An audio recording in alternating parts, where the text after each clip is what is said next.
السلام علیکم ورحمۃ اللہ وبرکاتہ۔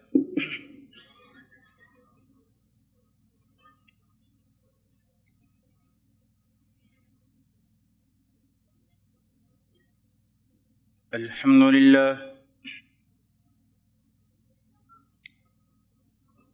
الحمد للہ حمدا کثیرا کما امر، ونشهد أن لا إله إلا الله وحده لا شريك له في الخلق والأمر،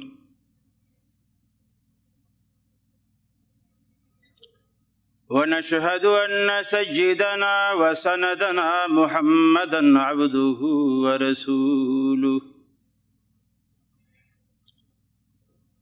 المبعوث إلى الأسود والأحمر لتتميم مكارم الأخلاق،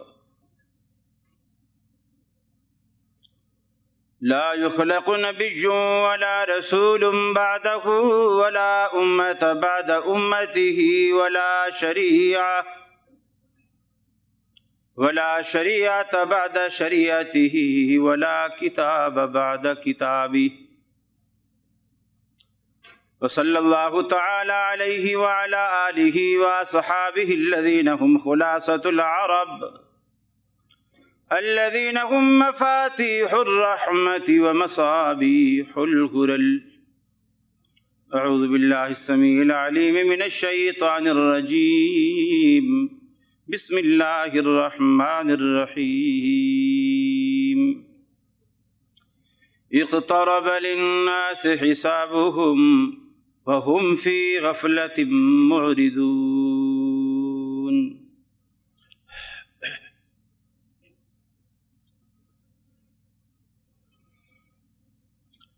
آنے جانے کا کھیل جاری ہے، کوئی کیا جانے کس کی باری ہے، سر پہ منڈلا رہا ہے اسرائیل، موت کا خوف دل پہ طاری ہے، آخر کار سب جدا ہوں گے، 4 دن کی یہ رشتہ داری ہے، یوں تو میٹھا بہت ہے جام حیات، آخری گھونٹ اس کا کھاری ہے۔ عزیز ساتھیوں، دوستوں اور بزرگوں، میرے مسلم بھائیوں، مسلم بہنوں، ماؤں، بیٹیوں، ہم جس نیک مقصد کے لیے یہاں جمع ہیں، اور میرے لیے یہ انتہائی سعادت کی بات ہے، میں ایک ادنا سا دین کا طالب علم ہوں، آپ لوگوں کی محبت ہے کہ آپ نے ایک ایسے حال میں جو شیخ بن باز رحمہ اللہ کے نام سے منسوب ہے، سچی بات تو یہ ہے میں ان کی خاک پا کے برابر بھی نہیں، لیکن یہ میرے لیے انتہائی خوشی اور سعادت کی بات ہے جو آپ دوستوں نے مجھے یہاں مدعو کر کے دی ہے۔ اللہ رب العالمین آپ کو جزائے خیر عطا فرمائے۔ میں اس کے لیے محترم بھائی عاقل صاحب کا، بھائی صادق صاحب کا اور دیگر تمام احباب کا، سامعین کا اور ادارہ حاضہ کی انتظامیہ اور منتظمین کا تہ دل سے مشکور ہوں۔ عنوان آپ تک پہنچ چکا، لیکن تیاری سے پہلے فکر ہوتی ہے، تیاری دوسرا مرحلہ ہے، فکر ہوگی تو تیاری ہوگی، فکر نہیں ہوگی تو تیاری نہیں ہوگی۔ یہ چیز 3 مراحل سے مکمل ہوتی ہے، فکر، تیاری اور نتیجہ۔ آپ دیکھتے ہیں ایک شخص نے اپنے بیٹے کو غربت کے باوجود پڑھایا ہو، لکھایا ہو، قرض لے لے کر اس کی تمام جائز ضروریات پوری کی ہوں، اس کی بکس، اس کی فیس، اس کا جیب خرچ، اس کی ٹیوشن، تمام اخراجات اس نے برداشت کیے،